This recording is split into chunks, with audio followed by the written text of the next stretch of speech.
Sabu yaumal kiamah as-salat. Yang pertama ditanya di hari kiamat adalah salat.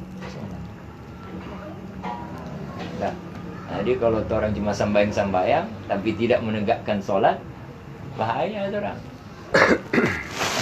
Jadi begitu. Ya bosan. Jadi kalau dapat tidak pahami ini, artinya hadis ini, tidak perlu banyak-banyak hadisnya, itu aja lah. Makullu musallin mukim. Tidak semua orang yang sholat itu menegakkan sholat. Hadis ini aja dijadikan sebagai pelajaran, direnungi, ya kan? Bagaimana kita tuh sholat? Apakah sudah sempurna atau belum? Apakah hati ini sudah menghadap kepada Allah atau belum? Jadi begitu. Rasanya dengan satu hadis itu udah cukup untuk menyadarkan kita sehingga ada kemauan untuk menjadi lebih baik. Ada kemauan untuk memperbaiki sholat. Dengan makna dia akan mencari orang-orang yang dapat memperbaiki sholat yang sudah dia kerjakan. Karena kalau seperti itu sholat yang dia kerjakan bahaya, dirinya yang bahaya. Jadi kalau dalam hadis, jadi setiap hari 2 kali amal kita diangkat ke langit. Sore dan waktu subuh. Jadi ketika amal itu dibawa ke langit, setiap langit 7 lapis itu ada malaikat yang menjaga. Jadi sampai di langit pertama ditanya persoalan batin. Jadi yang ditanya bukan masalah tentang syarat rukun apa segala macam. Karena kalau syarat dan rukun sholat itu dia tinggalkan, tidak ada amal, tidak perlu diantar. Amalnya udah sah, sholatnya udah sah. Ketika diantar, yang ditanya apa? Perkara batin.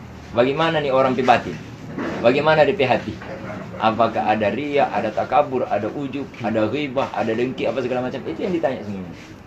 Sehingga begitu sampai di langit pertama, malaikat pertama katakan apa? Lemparkan sholat ini kepada orangnya.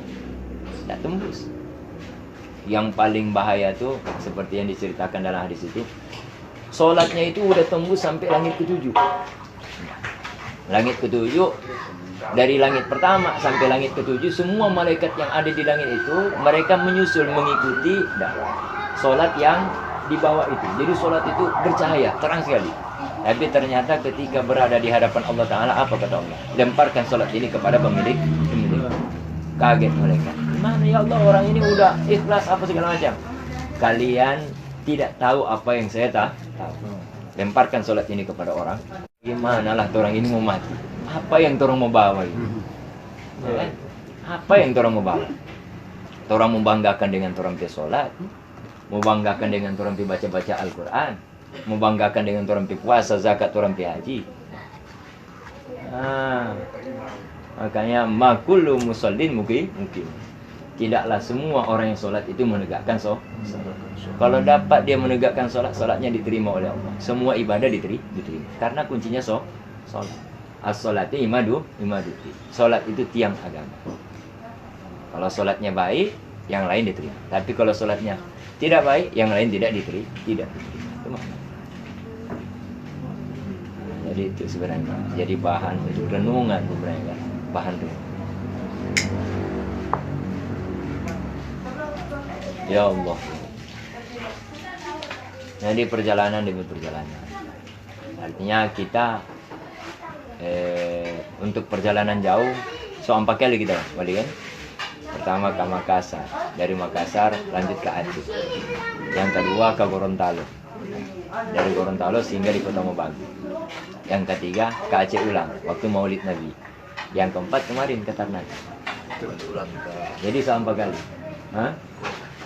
Iya, ke Kota Ulang lagi. Berarti Soliman. Nah, ini yang kita dapatkan setelah 5 kali perjalanan ini, kalau kegiatan demi kegiatan itu sama sebenarnya. Baik perjalanan di luar ataupun di sini sama. Artinya kita petugas, yang pertama ceramah, tausiah, yang kedua syarah, yang ketiga jawab pertanyaan. Itu kita petugas selama perjalanan. Jadi kalau cuma itu di petugas sama dengan di sini. Kita juga di sini tapi kerja begitu.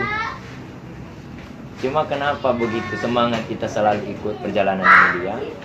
Karena kita merasakan setiap kali pulang dari perjalanan itu itu perubahan-perubahan itu ada pada kita diri.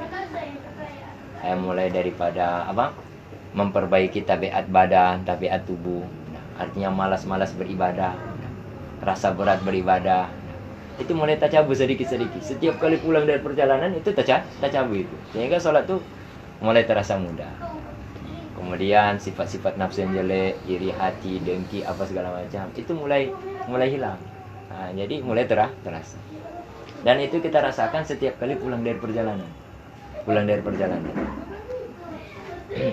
Makanya persis seperti yang dikatakan para ulama, zikir itu bisa memperbaiki nafsu kita, tetapi butuh waktu 1000 tahun untuk memperbaiki zikir. Kata Buya Ansar, berapa nganapi umur sekarang? 50 tahun.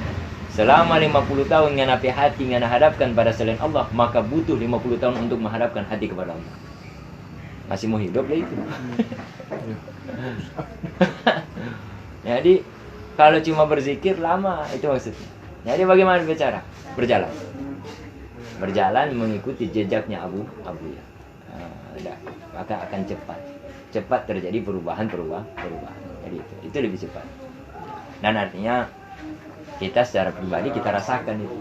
Setiap kali pulang dari Bajalang itu dia mulai terasa manfaat-manfaatnya pada diri sendiri. Baik dari segi zahir maupun dari sisi batin. Jadi sifat-sifat nafsu itu mulai terangkat yang jelek-jelek. Itu maknanya. Ayo kita mulailah di rumah aja,